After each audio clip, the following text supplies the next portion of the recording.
History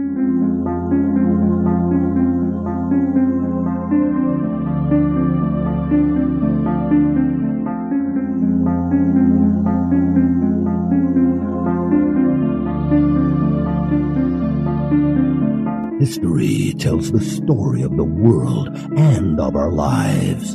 Sometimes that history goes bump in the night.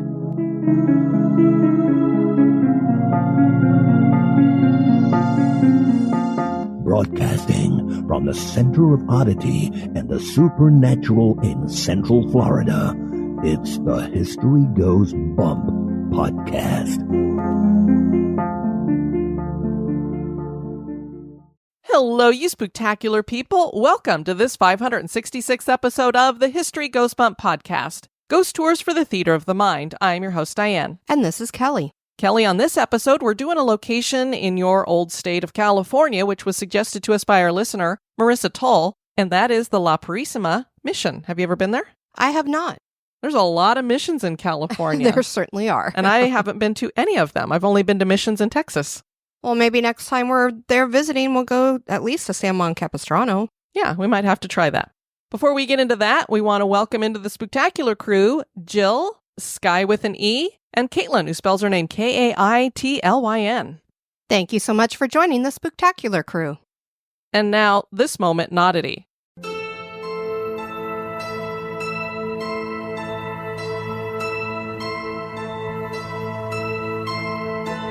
The moment in Oddity was suggested by Jenny Lynn Rains. We love lighthouses, and there is one located in Cornwall, Scotland, at the most northerly point of the Rins of Galloway that contained a once-in-a-lifetime discovery. A message in a bottle was found within the lighthouse wall. The message was written using a quill and ink, and it was dated September 4th, 1892. Written in cursive were the names of the 3 engineers who installed a new lens and lantern at the top of the lighthouse. Once the task was accomplished and the lighthouse was relit, the team sat down with that quill and ink to record their names and to describe the purpose of their work at the lighthouse. The men then rolled up the paper and placed it inside a glass bottle. They then inserted the bottle into an empty space in the lighthouse wall, and there the bottle sat for 132 years. Recently, there were engineers hired to make some repairs to the lighthouse. The men discovered the hidden bottle and retrieved the note from within. The engineers were astonished to discover that the paper described the exact same task that they were currently working on. That's not synchronicity at all. The note read, Cornwall Light and Fog Signal Station, September 4th, 1892. This lantern was erected by James Wells, engineer, John Westwood, millwright, James Brody, engineer, and David Scott, laborer, of the firm of James Milne & Son Engineers, Milton Houseworks, Edinburgh, during the months from May to September and relighted on Thursday night, 15th September, 1892. The following being keepers at the station at this time: John Wilson, principal, John B. Henderson, first assistant, and John Lockhart, second assistant. The lens and machine being supplied by James Dove and Company, engineers, Greenside, Edinburgh, and erected by William Burness, John Howard, and James Dodds, engineers with the above firm. Finding a mysterious message in a bottle after being hidden for 132 years certainly is odd.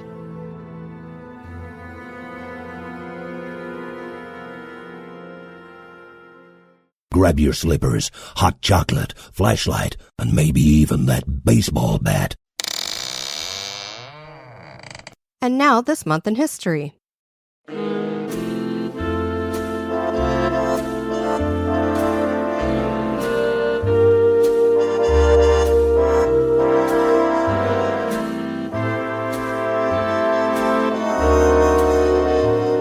In the month of December, on the 1st in 1918, the Danish-Icelandic Act of Union was signed.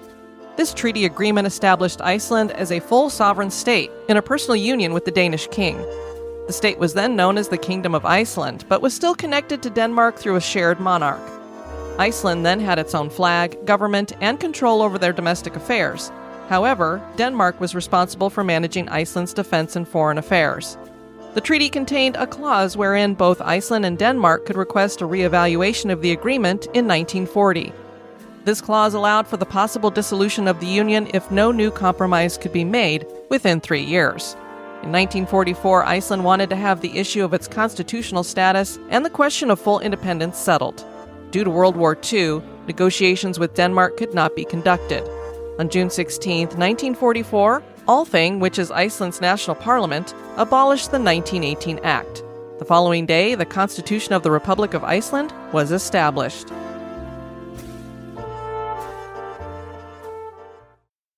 La Purisima Mission is located in Lompoc, California. The Spanish mission once covered nearly 300,000 acres and was established to evangelize the local indigenous people known as the Chumash. The mission was successful with as many as 24,000 cattle and sheep and over 2,000 people. There was a major earthquake and the Chumash eventually revolted and the mission was abandoned. Eventually, it was restored and is today a state historic park with stories of hauntings. Join us for the history and hauntings of the La Purisima Mission.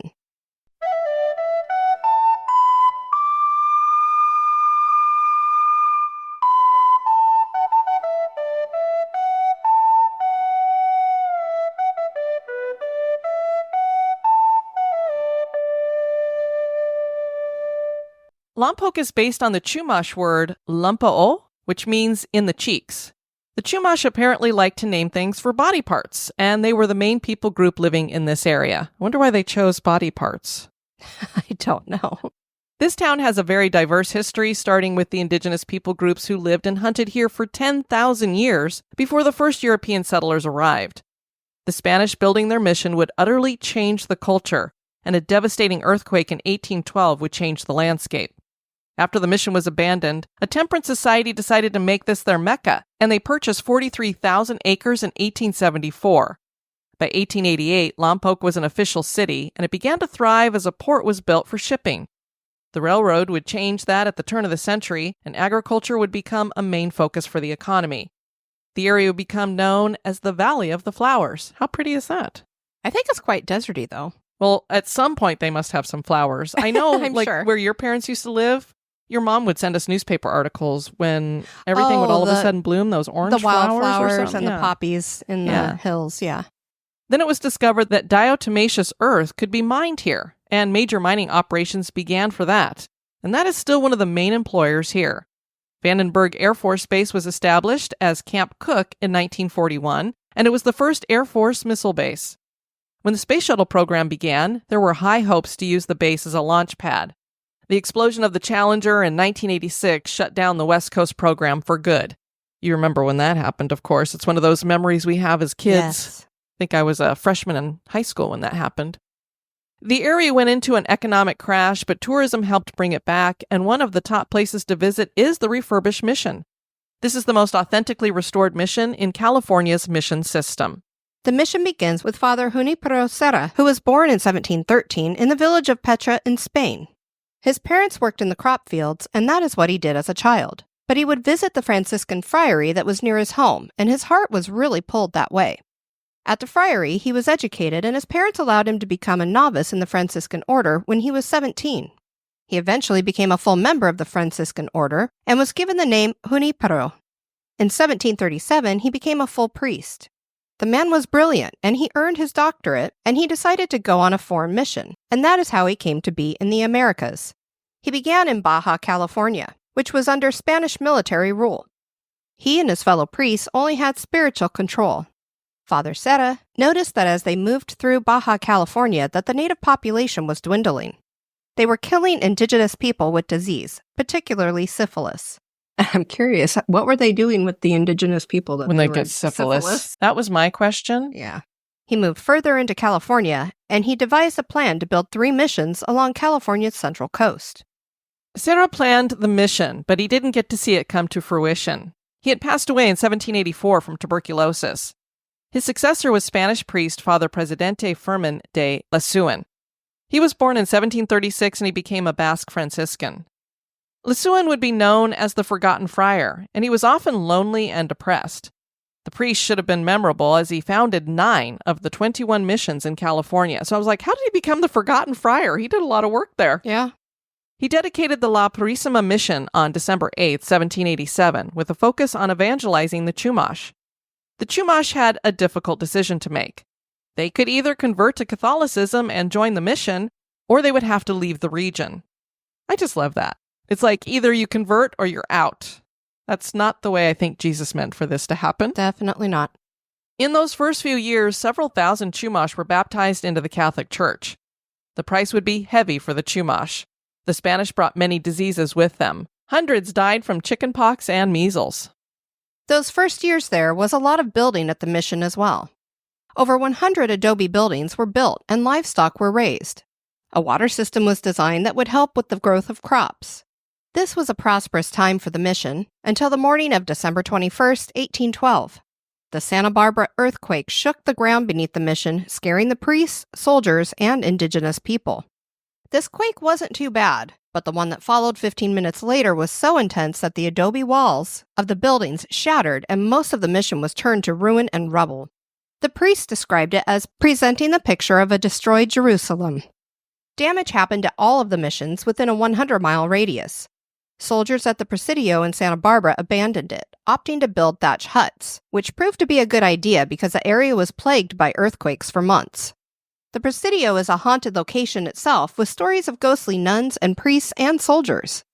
Not only was La Purisima Mission decimated, but a large fissure opened in the hill behind the mission and several feet of mud washed out from the crack. It was impossible to rebuild at this site. Father Mariano Payeras had become the leader of the mission, and he made the decision to rebuild in the location where it is located today, 4 miles northwest in the Canyon of the Watercress. A Catholic community grew up around the chapel, and 1,000 Chumash converts called this home. Father Payeras was loved by everyone and was zealous in his work. Father Payeras was born on the island of Majorca in 1769. He joined the Franciscan order and traveled to Mexico to attend a missionary school. Then he worked at 4 missions in California for the rest of his life, ending at La Purisima. He wrote a catechism in the language of the Chumash that was never published, but proved useful at the mission. Father Payeras was given an ecclesiastical burial under the church's pulpit after he passed away on April 28, 1823, at the age of 53. A rebellion had started in Mexico while Payeras had been in charge of the mission, and the relationship between the Chumash and the Catholics was becoming strained. The supply ships had stopped coming, and so a black market started with people looking for food and supplies. As the tensions rose, the Spanish made it worse by forcing the Chumash to work for very little money. Mexico fought for its independence from Spain and won in 1822. With the ousting of Spain from Mexico, the mission system started to lose its hold in California, and the Chumash at La Purisima rose up against the heads of the mission, locked themselves in the church, and they controlled the mission for a month before Spanish soldiers from the Presidio marched on them and killed 16 of them. Others were wounded. Pillars throughout the site still bear the battle scars to this day. Yeah, they've got bullet holes all over the place. Goodness. Many of the Chumash ran off after this. There was soon no support for the missions. By 1845, the missions had been secularized, and La Purisima was auctioned off by the Mexican government. A man named Don Juan Temple bought it for $1,100. This would be the time when the mission period became the ranching period.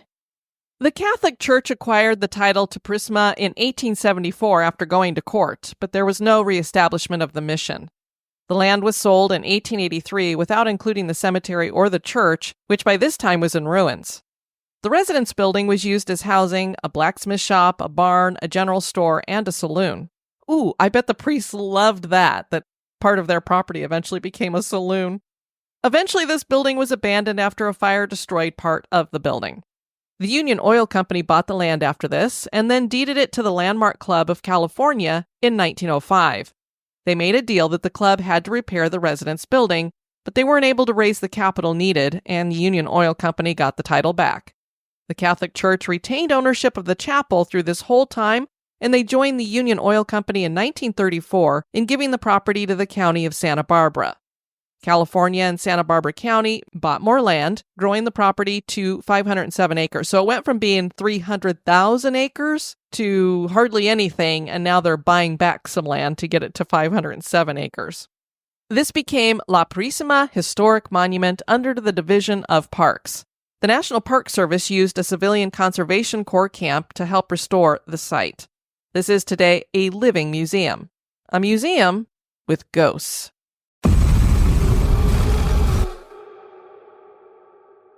For decades, people have claimed that the mission is haunted. perhaps one of the most haunted locations in California. There are those who claim there is a dark energy here. There can be no doubt that the docile Chumash being forced into conversion and work and having their land taken has left behind some negative energy and feelings. Ghostly soldiers have been seen by volunteers, docents, and visitors. Cold spots are felt, and people often feel that they are being watched. The corridors are filled with shadowy figures. When these figures are approached, they silently disappear.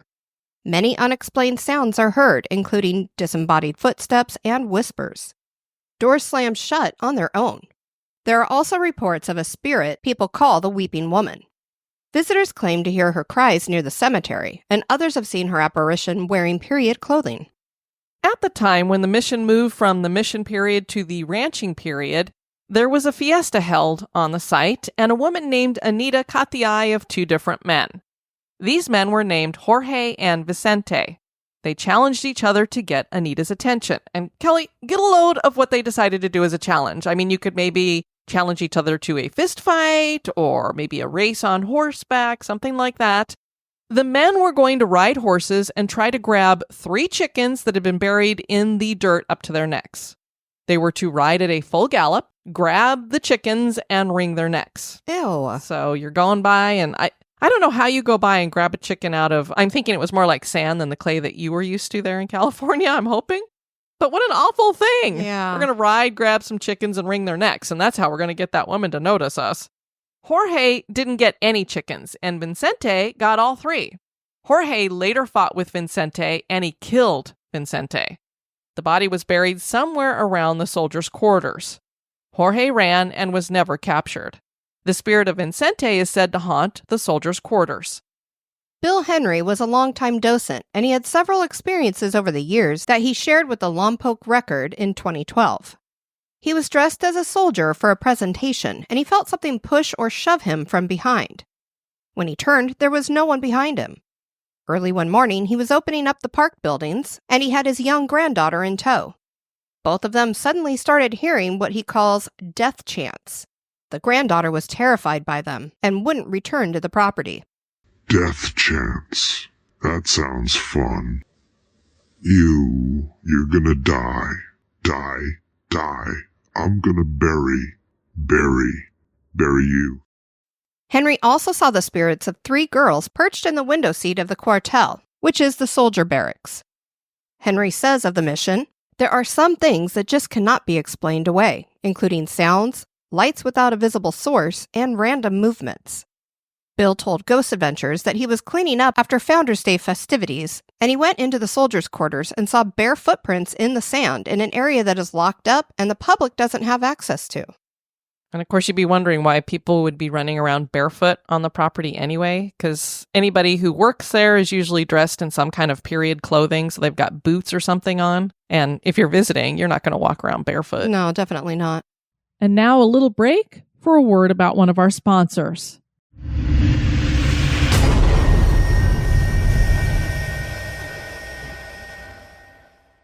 Another worker named Arthur Carlos said that the way the married soldiers' quarters were set up was that the wife and soldier shared a bed, and there were cots for daughters. Boys were supposed to sleep outside. I found it fascinating that the soldiers would have their families there with them. Yeah, it is interesting. And maybe that's unusual. because missions are set up different than like a military base? Arthur was sleeping overnight, and he was on a cot when he was awakened by something. He looked towards the door, and he saw a soldier with a leather jacket, and this figure gave him a very menacing look. He said to himself, "Okay, Art, get a grip. You're just imagining things, and this isn't real, so don't worry about it." So he looked away, and then he looked back a couple minutes later, and the figure was closer. Pretty soon, the spirit was standing over him. The menacing look was still on the spirit's face, and then it reached down and grabbed his neck, Kelly. Oh, my word. I've been touched by a spirit. It did kind of freak me out a little bit, but if it's grabbing my throat, that's going to be a problem here. Arthur wrenched his neck to the side and his eyes popped open. He was like, "Oh, I was asleep and dreaming." But then he realized that his Adam's apple was really sore and throbbing. He was really freaked out after that, and he won't sleep alone in that room again. I don't blame him. And who could blame him? Yeah, so it was just interesting the way he was telling the story, because it was like he wrenched away, and usually you would expect somebody to say, oh, and then the spirit disappeared. But then it was like his eyes popped open. So it almost was like he was dreaming, but he wasn't. Just strange. But he actually had a physical manifestation. And we know, even if you are dreaming, sometimes that is something supernatural and spirits can come in dreams. So it could have been something like that where he was kind of asleep, but there still was a spirit that could physically manifest and hurt him. Sure. One visitor to the site said that she felt a sudden chill while exploring, and she felt as though something were behind her. She turned and saw a shadowy figure in the mission. The figure vanished as quickly as it appeared, and she was quite shaken by the experience.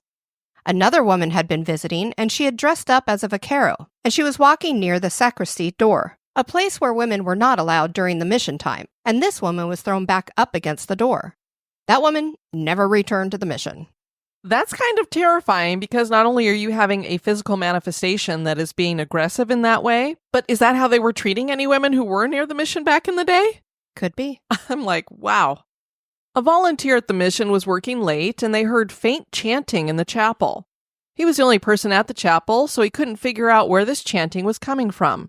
He went to investigate and the chanting stopped. One day there was a man playing music on a guitar in the chapel, and he stepped over the grave of Father Pieris. His guitar immediately went out of tune. When he stepped back to where he had been, it went back into tune. He again stepped over the grave a few minutes later, and the guitar went out of tune. The guitarist looked down and realized he had stepped over the grave again, so he stepped back, and the guitar was back in tune. He moved away from the grave because clearly someone was not happy with him stepping over the grave. That's bizarre. That is really bizarre because I'm like, how does a spirit make a guitar or any instrument go out of tune? And only when he was over it, which makes me think that there was some kind of, not necessarily a spirit that was there, but some kind of energy that he was stepping into, and it was manipulating whatever the musical notes are that we would hear with our ears.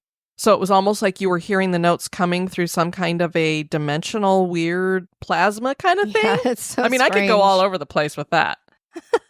And you did. I did.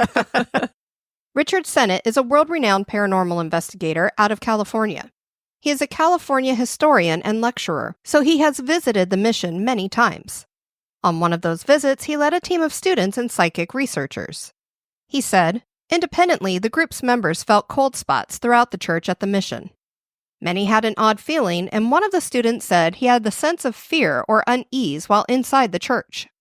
Sennett was told by someone who had worked on the Civilian Conservation Corps team in the 1940s that he and other workers unearthed 5 small skeletons from under the tile of the church.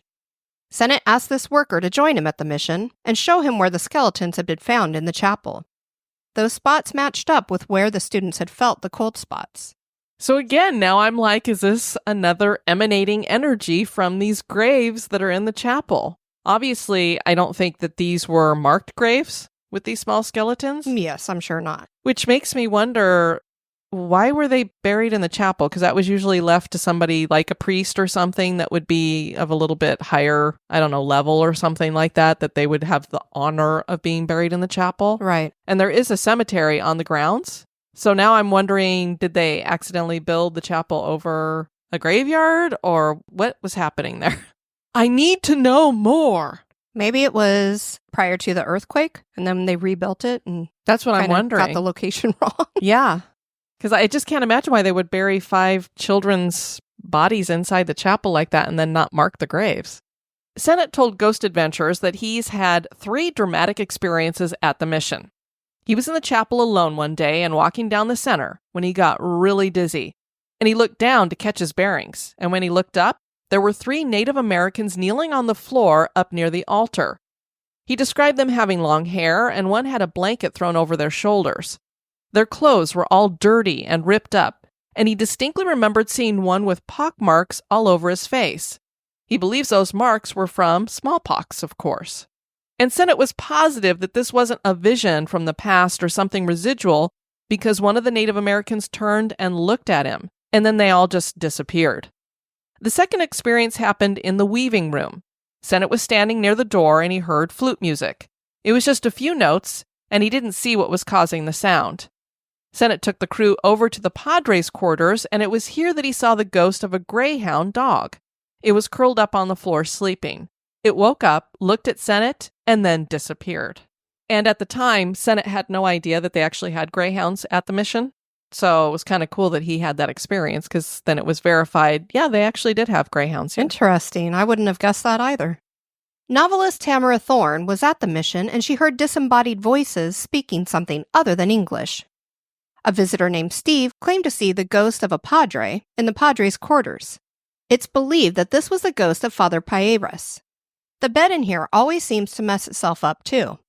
A docent named D. Lonan said, "I went out one night, and I was one of the last people to see the building be closed up and locked. I wanted to be there when they opened the room the next morning. By 7 a.m., I took my dogs out there for a walk, and sure enough, the bed was messed up, just like someone had been under the covers overnight. Now, maybe an animal sneaks in somehow, but the place is locked tight." Steve Schuler-Jones was the operations ranger at La Purisima, and he had many experiences. He was the contact for the security company, and he got several calls that the alarm had been triggered. He would drive to the site and find nothing out of the ordinary. That would start to drive you crazy getting woken up every night because there's like, oh, we have another security issue. And then you go and there's nothing. Well, we're not the biggest fans of Zach Bagans, but they are the show that has been there, and they investigated the site in June of 2009. And this is back when they were first getting started, and I believe a lot more of their stuff from back then than I do now. I think a lot of their stuff was more legitimate in the beginning. The evidence they collected included hearing a baby crying, battle cries, knocking, and flute music. They caught several EVPs which captured "come here," "lay down," "sit up," "do you belong here," some Spanish words, and the name Vincente. So that kind of goes with that story. So sometimes you go back and forth, like, is that just a legend that people are telling, or is it a true story? So perhaps it really was a true story. And I'm beginning to think that a lot of these were commands towards that greyhound dog. Perhaps, yeah. They captured an orb of light floating by the altar. On a thermal camera, they captured something that looked like it was a figure standing out in the field. Maybe it was a Spanish soldier. It's kind of weird. The picture looked really like the thermal image that was coming through looked really, really small. So I don't know if it was like a really long distance. Yeah, that's what it looked like to me. Like it was quite a distance away. So it was way out in the field. They also caught what sounded like residual sounds of a man speaking in the field. Now, there were people who said the thermal image is nothing. It's just some kind of weird coloring that came up.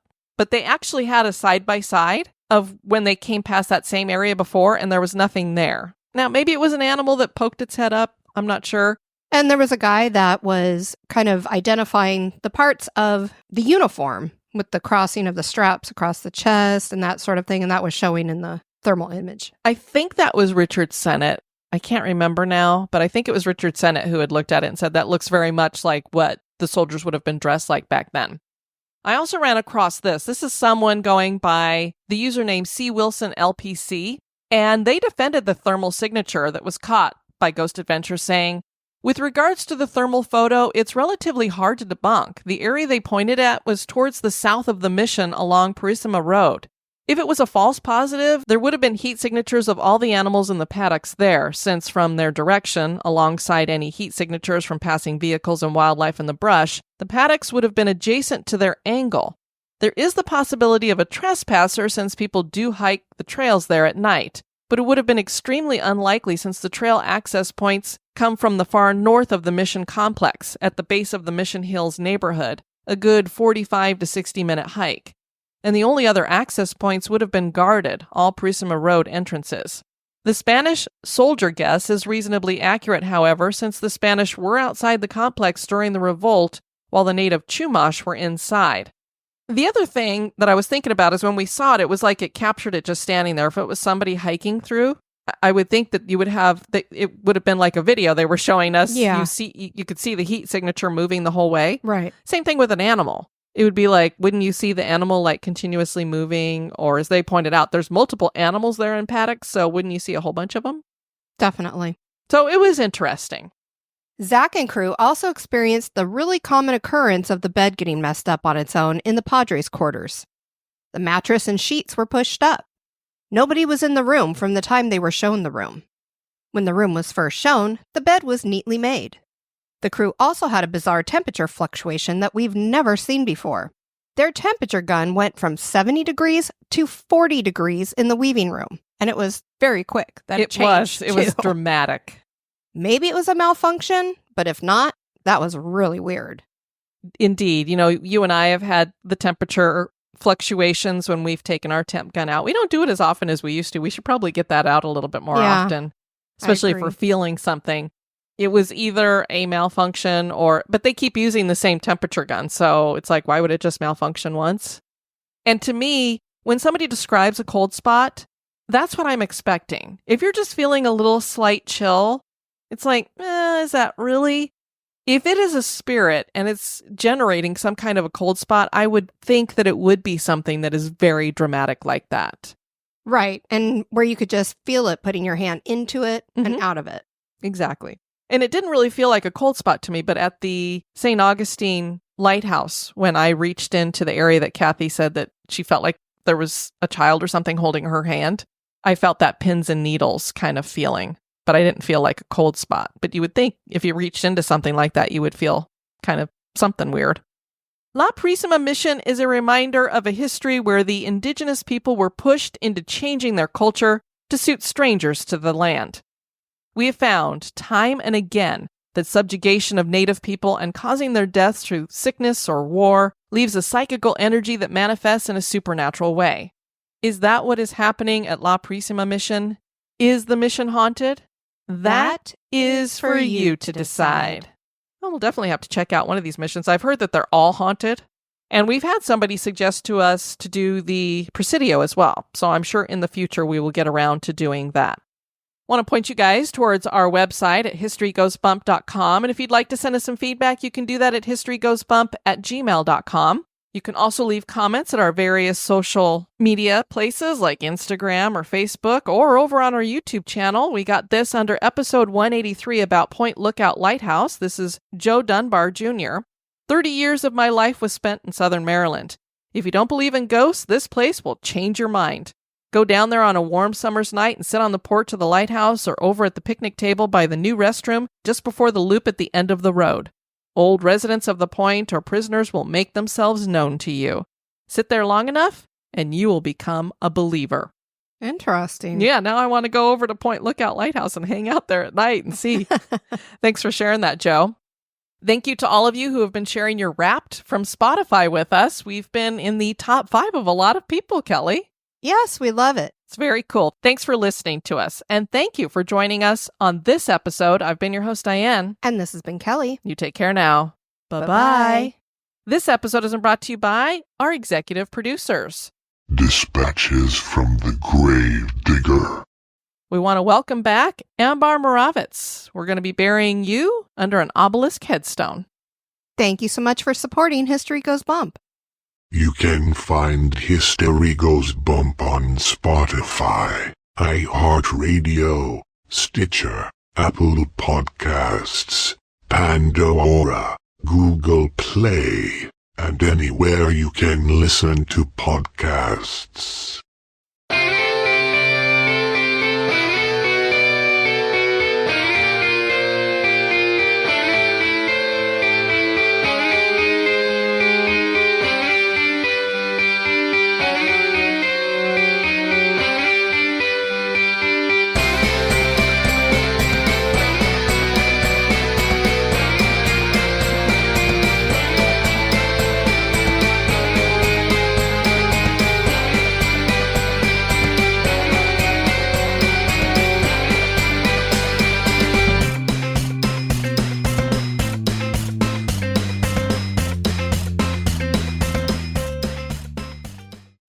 The moment in audience is what I was going to say.